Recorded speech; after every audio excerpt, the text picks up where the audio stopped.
a conocimientos relacionados con la sexualidad de la enciclopedia sobre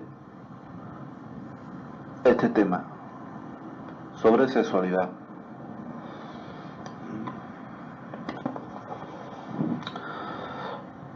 Aparato genital masculino. Bien, damos lectura a este apartado que dice lo siguiente. El aparato genital masculino consta de dos glándulas llamadas testículos.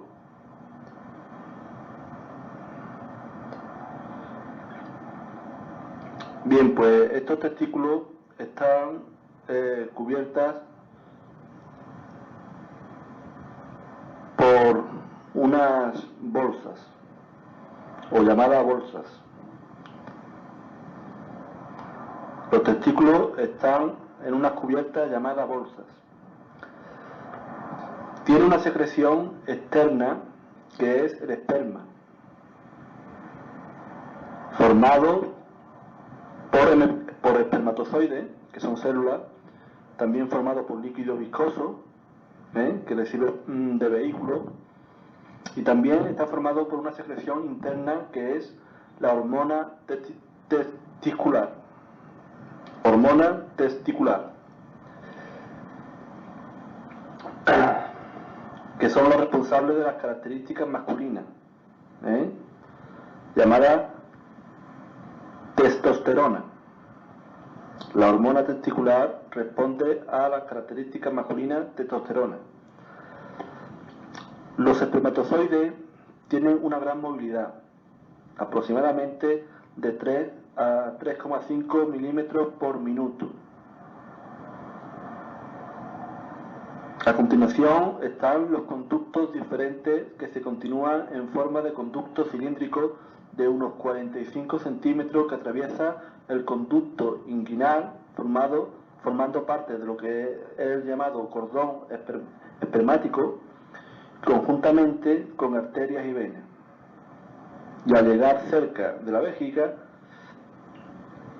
los conductos diferentes derecho e izquierdo pues se unen allí en un solo conducto y van a terminar en la uretra, que es una continuación que está en contacto con una glándula llamada próstata. La uretra es una continuación que está en contacto con una glándula llamada próstata. A los conductos deferentes pues se le unen unos 2 centímetros antes de terminar las vesículas seminales, que son las cavidades alargadas donde se acumulan los espermatozoides. La uretra también es una continuación de la vejiga. Está rodeada por cuerpo esponjoso y sobre el mismo, a ambos lados, están los cuerpos cavernosos. Estos 3 cuerpos pueden ponerse rígidos llenándose de sangre. En la cara inferior del glande se inserta un pequeño repliegue llamado frenillo.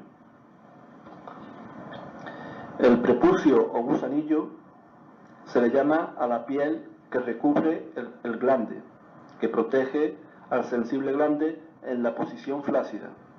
El hombre puede ser dañado en la defloración. La erección del pene está regulada subconscientemente.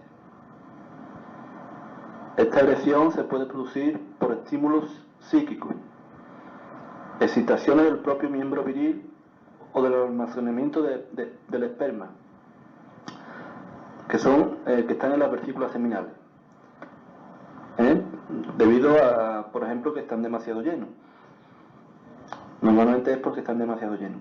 Bien, pues cuando están demasiado llenos las vesículas seminales con almacenamiento de esperma, pues esto lo que produce es una excitación y esta excitación, pues el subconsciente hace que fluya la sangre y el pene en la posición flácida pasaría a la posición rígida.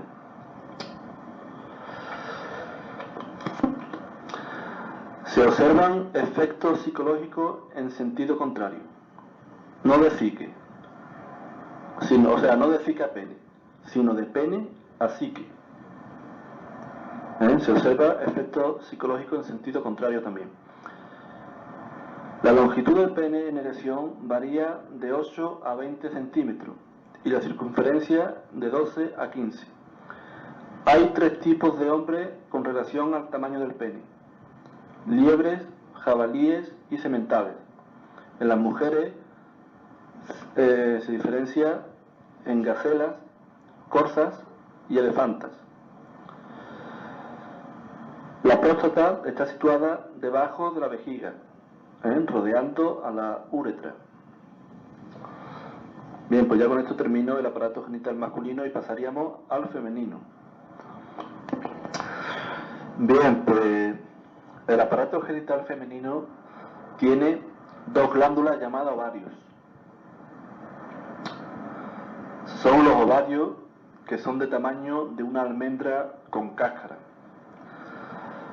El óvulo es la célula que se origina o produce el ovario, una cada mes. Esta pasa a la trompa de falopio y por último al útero o matriz. Las trompas de falopio son 2 conductos de unos 12 centímetros que van a terminar en los ángulos del útero. Los extremos son anchos y presentan una serie de franjas u hojas que se adaptan al ovario. El útero tiene forma de triángulo, con el vértice abajo y la base arriba. El vértice representa al cuello que se continúa con la vagina, que es un tubo elástico. La vagina es un tubo elástico de 6 a 8 centímetros. Bien, la vulva es el orificio terminal de la vagina y diversas formaciones, todas ellas visualmente. Todo esto es la vulva. Los labios menores son 2 repliegues cutáneos que se juntan inferiormente, pues formando la horquilla y resguardando la uretra. La uretra tiene una misión exclusivamente urinaria.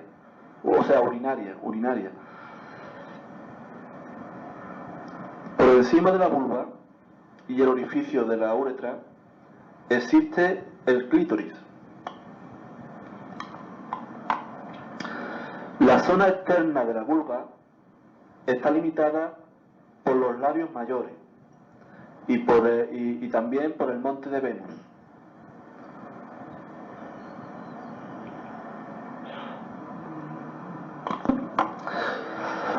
Bien, el clítoris tiene un prepucio.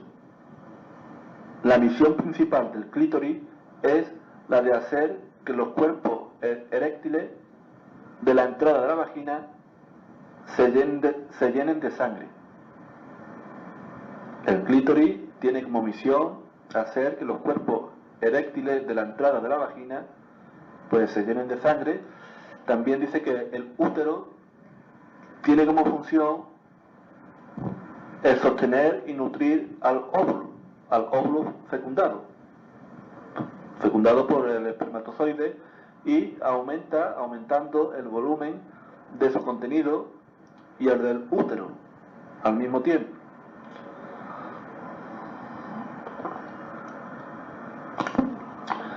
Bien, pues pasamos ahora a los anticonceptivos. Tendríamos que empezar aquí por el coito interrupto, coito interrumpido, que consiste en retirar el pene antes de la eyaculación. retirar el pene antes de la eyaculación. Pero este método es pobre, peligroso y produce malestar físico.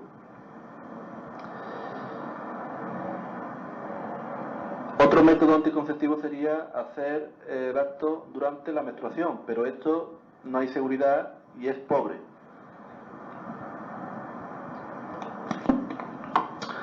La regla de Ogino consiste en que se puede realizar el coito los días que no se produzca la ovulación, que serían los 4 o 5 días después de una regla, y también los 4 o 5 días antes de la siguiente, ya que la ovulación se produce pues entre los 12 y los 16 días de la menstruación. La menstruación es un ciclo menstrual que debe de ser contado desde el día en que aparece la regla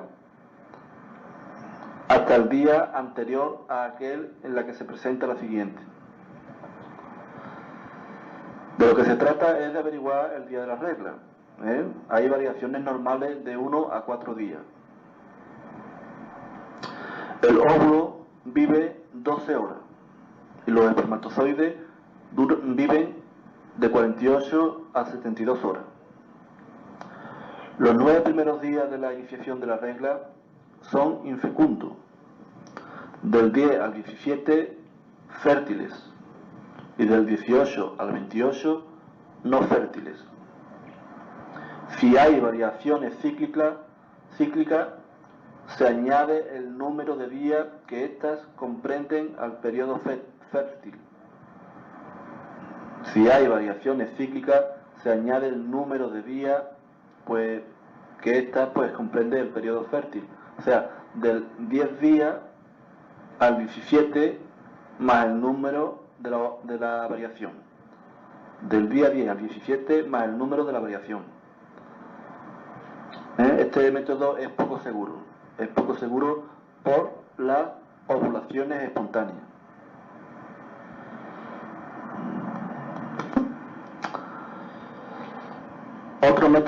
Otro método sería por temperatura, averiguando los días fértiles.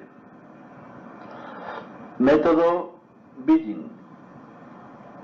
Método espermicida. Espermicida es un producto químico que se introduce en la vagina durante 10 minutos antes del acto.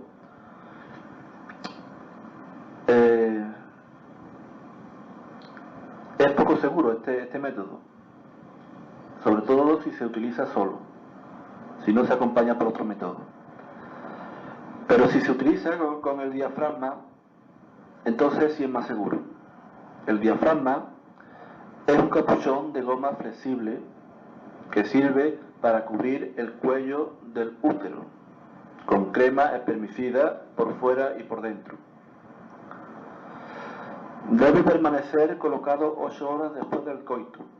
Debe permanecer colocado 8 horas después del coito. Si se hacen varios coitos, hay que introducir crema hay que introducir la crema con el aplicador.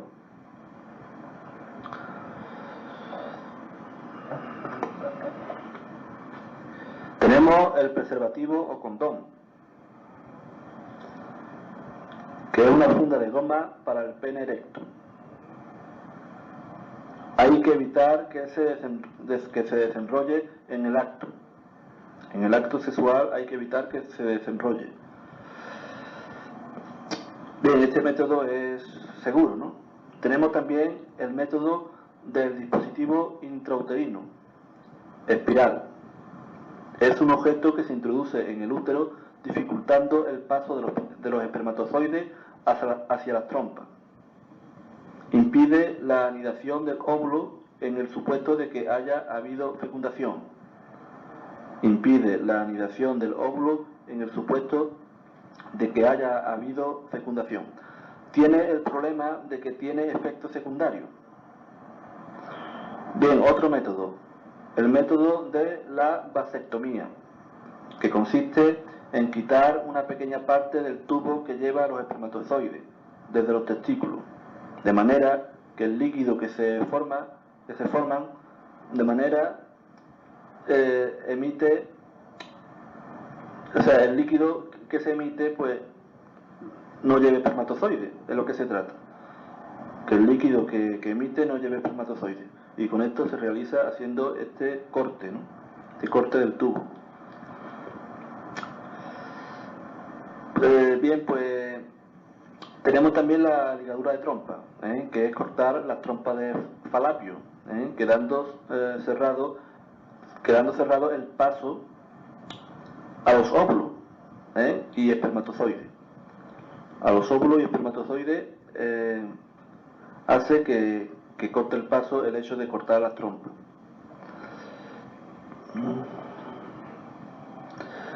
Tenemos también la píldora del día siguiente, que es un compuesto hormonal, que es fuerte, que tomado o inyectado durante las 48 horas siguientes a un coito, pues impide la anidación del óvulo fecundado. Durante las 48 horas siguientes de un coito impide la anidación del óvulo fecundado. Bien, pues la píldora es un fármaco anovulatorio. Frena la hipófisis y también impide la formación de óvulos en los ovarios. Dificulta el transporte por las trompas, pudiendo morir en las trompas. Pérdida de la capacidad del útero para recibir el óvulo, dificultando la entrada de los espermatozoides por el cuello del útero. Se tomará el 5.º día de iniciada la menstruación, tanto como si continúa la menstruación o no, al 5.º día. Y se seguirá tomando una todas las noches hasta terminar con la tableta de 21. Descanso de 7 días. Si se deja pasar de 24 a 30 horas, ya hay peligro de fecundación. Si se deja de pasar la toma de 24 a 30 horas, pues ya hay peligro de fecundación. Es aconsejable tomarla durante 5 días antes de empezar. Es un compuesto de estrógeno y progesterona similares a las hormonas femeninas, que se expande a través de la sangre. La fecundación se produce normalmente en la trompa. El óvulo fecundado tarda alrededor de una semana en llegar al útero para implantarse. La fecundación se produce en la trompa y el óvulo fecundado pues tarda alrededor de una semana al llegar a la meta, que sería el útero, y allí se implanta, ¿no? En teoría, las posibilidades de fecundación se reducen a los días de la ovulación. Se reduce a los días de la ovulación. Esa podría ser una fecundación accidental. Bien, pues con esto terminamos el tema de los anticonceptivos. Pasamos. A continuación voy a dar lectura a un folleto informativo sobre el SIDA, el síndrome de inmunodeficiencia adquirida, que es una enfermedad caracterizada por la aparición en una persona de infecciones poco comunes o determinados tipos de tumores, que indican que este paciente tiene una alteración de la capacidad inmunológica o defensiva del organismo y que no sea producida por otra causa conocida por la medicina.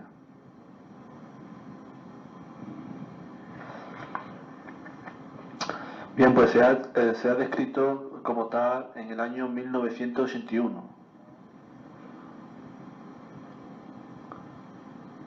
En Estados Unidos y posteriormente en Europa Occidental. Tiene carácter epidérmico, que incide en grupos de jóvenes de la población y alta mortalidad, produciendo mucha alarma.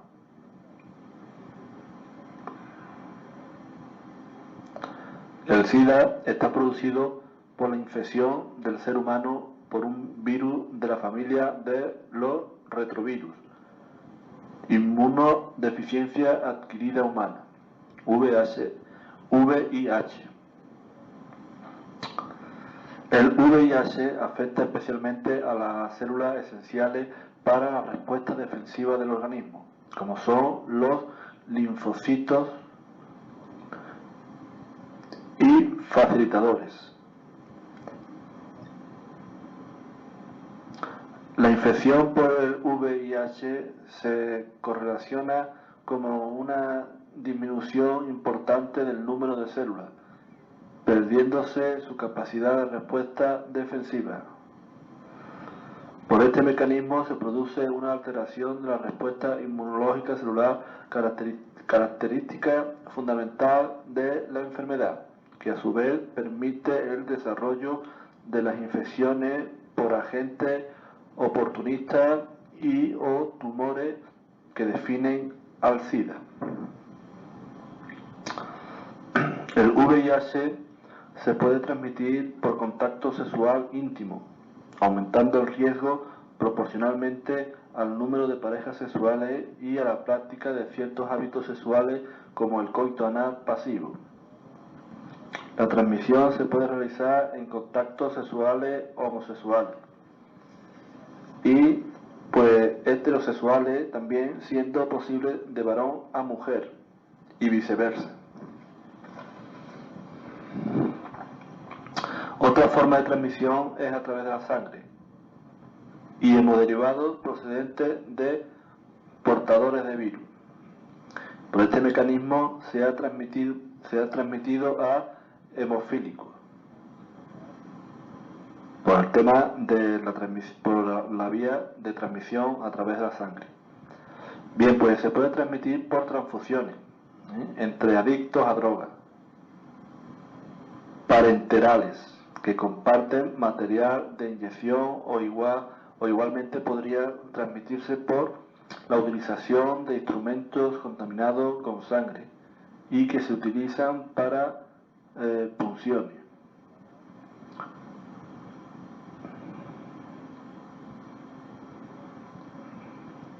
Por último, es posible la transmisión perinatal de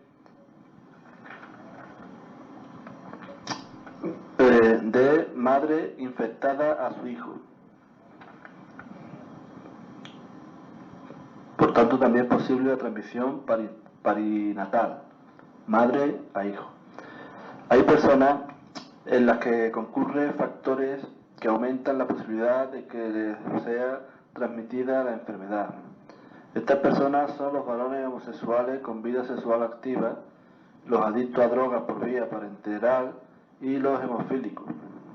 Las parejas heterosexuales de personas con factores de riesgo y los receptores de sangre y los hijos de padres con factores de riesgo. Hay otras personas con riesgo potencial que podemos estimar muy bajo, como el personal sanitario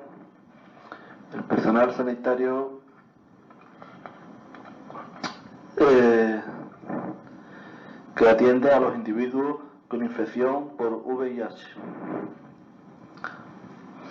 Para transmitir no es necesario padecer SIDA, sino que basta con ser portador del VIH, aun estando asintomático el individuo.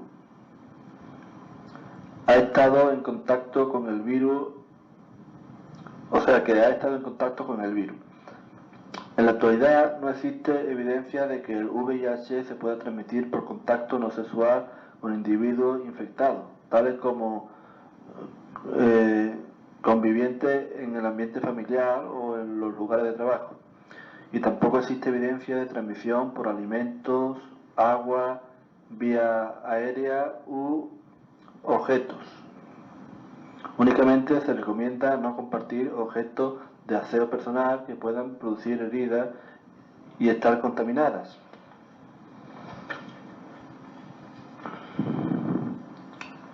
estar contaminados por sangre, como son las maquinillas de afeitar, las tijeras, corta uñas, cepillos de dientes. Todo esto no se debe de compartir. No se puede compartir.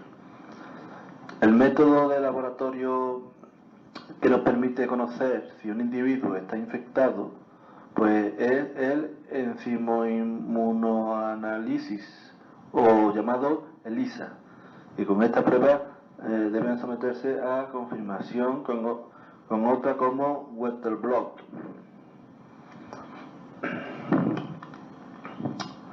La cantidad de personas que presentan anticuerpos que desarrollan el SIDA va desde el 6,4% en 5 años al 34% en 3 años.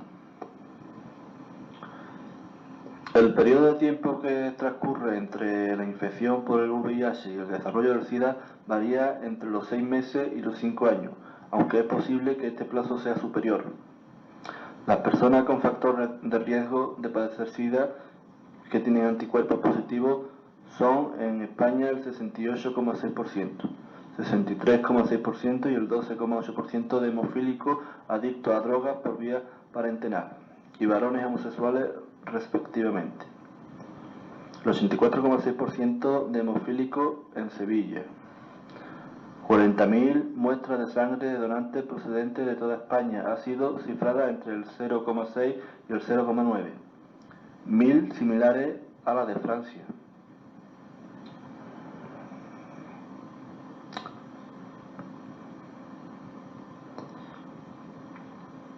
Similar a la de Francia e inferior a Estados Unidos. Si la persona cree que tiene infección por VIH, en primer lugar debe acudir a su médico de familia, que previamente a través de un interrogatorio será remitida a centros con capacidad de excluir o confirmar la infección.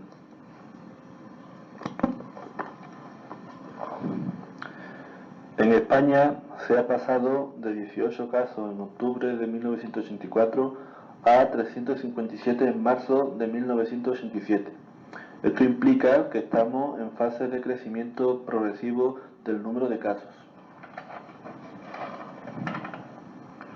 En 1989 se había notificado a la OMS 39.144 casos de SIDA en todo el mundo.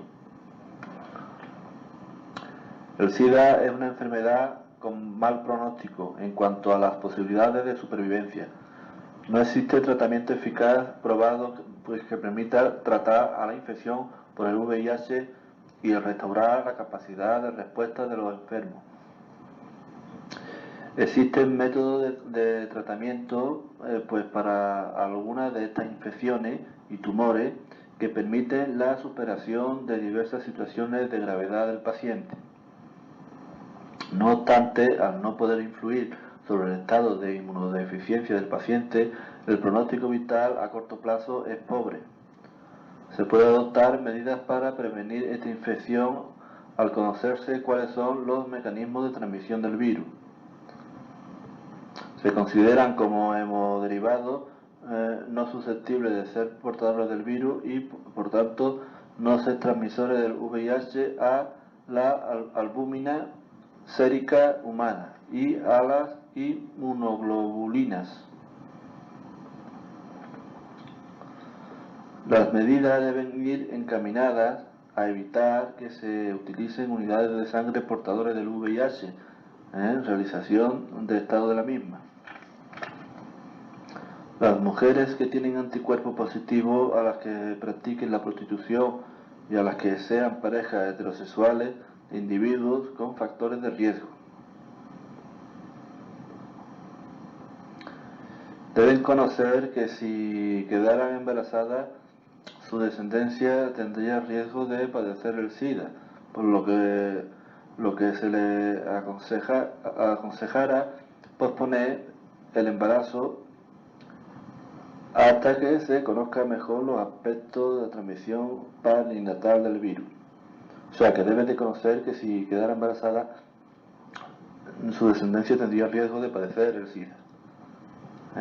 Las mujeres que tienen anticuerpos positivos, a las que practiquen la prostitución y a los que sean parejas heterosexuales de individuos con factores de riesgo que deben de conocer de que al quedar embarazada su descendencia tendría riesgo de padecer el SIDA, por lo que se le aconsejará posponer el embarazo hasta que se conozcan mejor los aspectos de transmisión perinatal del virus.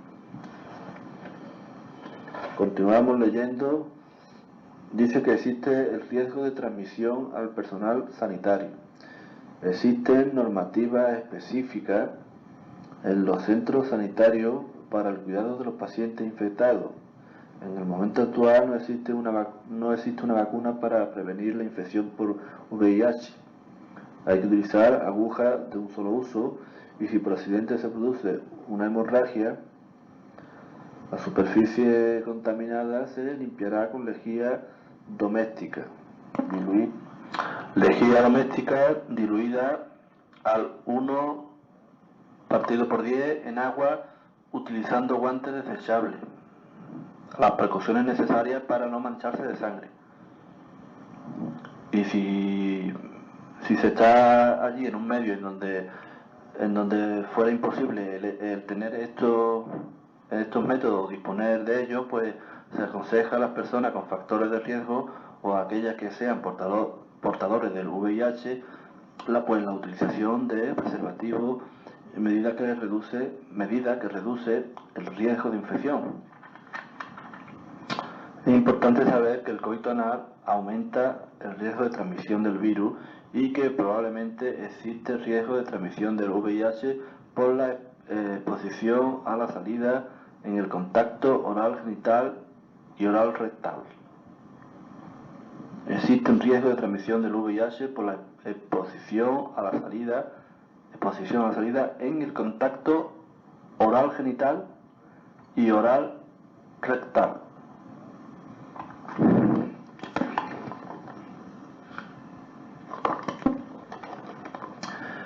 Hepatitis B. Pasamos a la hepatitis B. La hepatitis es una enfermedad infecciosa que ataca el hígado. Aproximadamente el 20% de la población ha estado en contacto con el virus que lo provoca o que la provoca. El 2% pueden sufrir complicaciones que varían en gravedad con hepatitis fulminante o seguir el camino de hepatitis crónica, cirrosis hepática y o cáncer de hígado. Con todas las infecciones causadas por virus no tiene un tratamiento eficaz y la mejor solución es evitar el contagio.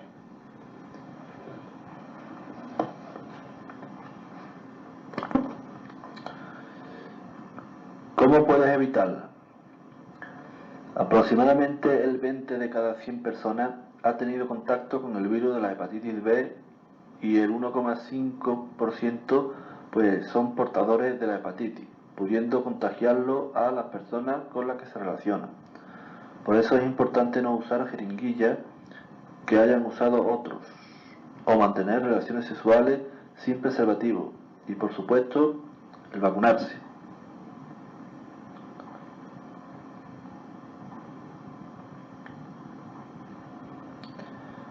Bien, pues la vacuna de la hepatitis B es una vacuna reciente y de una importancia fundamental si se aplica ahora la primera dosis, también otra al mes que viene y la tercera dentro de 6 meses.